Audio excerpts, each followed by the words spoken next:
ہے باور کر لینی چاہیے کہ پاکستان اسلام کی بنیاد پر بنا تھا اور یہ اسلام کی بنیادی پر قائم رہ سکتا ہے. ہم نے اسلام امپلیمنٹ نہیں کیا. اللہ کا پہلا کوڑا ہم پر پڑا 1971 میں اور 2 لخت ہو گئے. ایک پاکستان تھا جس کے اندر اس کی بڑی توقعات تھیں کہ یہاں ایک ڈیموکریٹک پروسیس کے ذریعے سے اسلام کا ظہور بھی ہوگا, مسلمانوں کی بھی صحیح تربیت ہوگی اور یہ ایک آئیڈیل سٹیٹ بنے گی مسلمانوں کے لیے. وہ خواب بھی شرمندہ تعبیر نہیں. After Jinnah and Iqbal, the rulers of the country had their own understanding of what the two leaders wanted, and the preceding rulers did their best to shape Pakistan according to their own thinking. People who participated in the independence struggle did it in the form of the objective resolution. Theoretically یہ ہمارے constitution میں موجود ہے کہ sovereignty belongs to Allah. یہ ہمارے قرارداد مقاصد میں ہے. ہمارا یہ بھی طے ہے کہ کتاب و سنت کے خلاف کوئی قانون صادر نہیں ہوگی. ان 2 چیزوں نے تھیوریٹیکلی لیگلی پاکستان کو ایک اسلامک اسٹیٹ بنا دیا ہے, but practically it is not. اس لیے کہ اسی دستور کے اندر ایسے لکونے موجود ہیں, ایسے رکھنے اور چور دروازے موجود ہیں کہ یہ جو پروویژنز ہیں اسلامی کی افیکٹو ہے ہی نہیں. یہ سیکولر اسٹیٹ, یہ اسلامک اسٹیٹ, یہ اصطلاحات بالکل ارریلیونٹ ہو چکی ہیں. دیکھیے کسی زمانے میں شخصی حکومتیں ہوتی تھیں, یعنی کسی شخص نے آمریت سے بادشاہت کی بنیاد پر ایک حکومت قائم کر لی ہے. وہاں یہ مسئلہ ہوتا تھا کہ اب یہ طے کیا جائے کہ ریاست کیسی ہوگی. ہم تو اس وقت جمہوری دور میں جی رہے ہیں. اسلام کا منشا بھی یہی ہے. قرآن مجید نے اعلان کیا اس بات کا کہ مسلمانوں کا نظم اجتماعی جمہوریت پر مبنی ہوگا. Democracy has been abused in the West. It has been abused because a small minority of white people in Britain voted over the fate of an empire on which the sun never set. Jinnah never asked the British to give him Pakistan. Jinnah only said, let the people decide. Iqbal has been on record at every stage in his life from beginning to end for supporting spiritual democracy, which is the ultimate aim of Islam. If we want to understand spiritual democracy, if we want to understand Pakistan, we should read the Allahabad Address, in which Iqbal stated the idea of Pakistan. It's a complete document. تابابت سیو تغیر کے ولی ہیں, ہم تابابت سیو تغیر کے ولی ہیں, ہم مصطفی مصطفی مصطفی ہیں, ہم مصطفی مصطفی مصطفی ہیں, مصطفی ہم تابابت سیو تغیر کے ولی ہیں, ہم تابابت سیو تغیر کے ولی ہیں, ہم مصطفی مصطفی مصطفی ہیں, ہم مصطفی. Politicians like Zulfikar Ali Bhutto favored Islamic socialism. شام, عراق, لیبنان, موراکو, مراکش, الجیر, سب مسلمانوں کے ساتھ اچھے تعلقات چاہتے ہیں. Military rulers like Ziaul Haq also Islamized Pakistan in their own ways. Zia's brand of religious interpretation is termed by many as a strict one.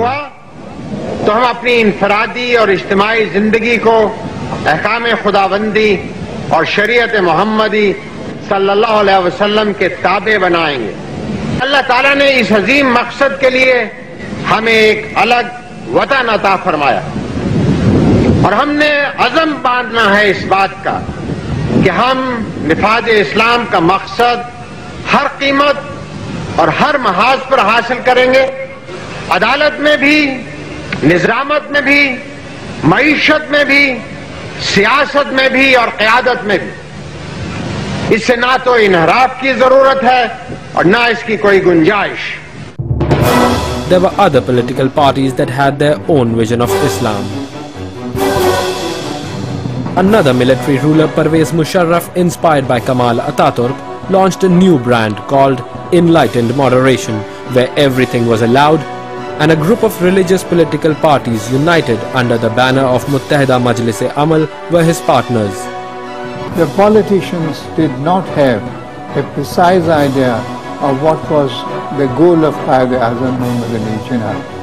Some of them were good Muslims, but the fact is that when it came to the practice of Islam, they defaulted, and the result was that I don't consider them as true Muslims as Muslims who would be called the makers of a Muslim country.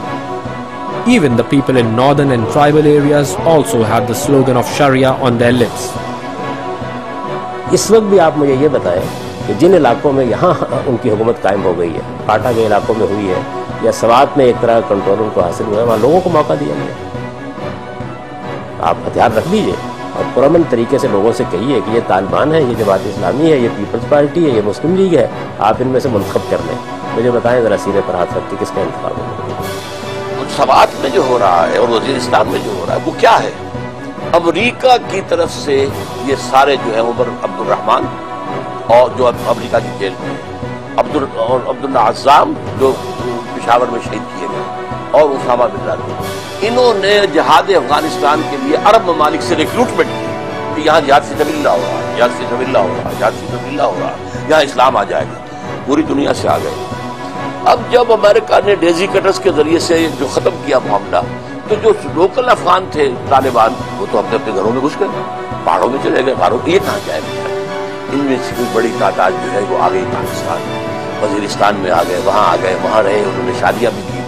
اب صورتحال یہ ہے کہ ان میں ایک element تو وہ ہے اس علاقے میں کہ جو طالبان افغانستان کی مدد کرنا چاہتا ہے اور اسی کو چیختا ہے امریکہ کہ یہاں سے در اندازی ہوئی. پھر کچھ یہاں پر جو ہے ایکسٹریمسٹ جو کھڑے ہو گئے پاکستان کے اندر شریعت کی تنفیذ کے لیے، انہوں نے غلط راستہ طریقہ اختیار کر لیا کہ نہ تبلیغ سے یہاں اسلام آیا، نہ الیکشن کے ذریعے آیا. تو اب ٹھیک ہے، اب بلٹ کے ذریعے سے لائے. اچھا، ان میں وہ ریئیکشنری لوگ بھی ہیں جن پر امریکی حملوں کی وجہ سے اب ایک مدرسے پر باجوڑ میں ایک میزائل گرا، 80 بچے مارے گئے. آخر ان کے رشتہ داروں میں طیش آئے گا کہ نہیں آئے گا؟ غصہ آئے گا. اور وہ سمجھتے ہیں کہ پاکستانی فوج امریکہ کی جنگ لڑ رہی ہے، امریکہ کے لیے لڑ رہی ہے، امریکہ کے لیے ہمیں مار رہی ہے، تو پاکستانی کو مار رہی ہے. لیکن سب سے بڑا ایلیمنٹ جو ہے وہ انڈیا اور نیٹو کے ایجنٹس ہیں جو یہاں پر اصل دہشت گردی کر رہے ہیں. وہ تو طالبان کے لفظ کو بدنام کرنا چاہتے تھے. وہ یہ چاہتے ہیں یہاں پر بدامنی ہو، ڈیسٹیبلائز ہو Pakistan. But no perfect recipe was found which could make Pakistan a modern state of Sharia. There are people who say that the creation of Pakistan was a mistake and we would have been a lot better if we were. I strongly disagree with them, and if they really are so fond of being part of India, they should go to India and see for themselves how the Muslims are being treated. Why should I reply to anyone who thinks that partition was a mistake? The Indians have done fairly well in electing a Muslim as president, but then go and find out from him, does he have the powers which a president should have? It doesn't betoken that the entire country has become liberal in the religious concept. Maybe it was a mistake to be born in this world in the first place. The kind of antagonism that I find in parts of India for the Muslims is absolutely shocking and devastating, and I wouldn't want to be a citizen of India. But they certainly rule the film industry of India. Well, the films are interesting, but the fact is that the film industry does not rule India. They are there to entertain you. So therefore, any suggestion that the actors and actresses of India are the makers of India's destiny is absolutely wrong. Everybody has their own opinion. We should not waste our time giving replies to people who don't agree with us, because they also have a point. So far we have failed to show them what real Pakistan means and why it was important not only for us but for the whole world.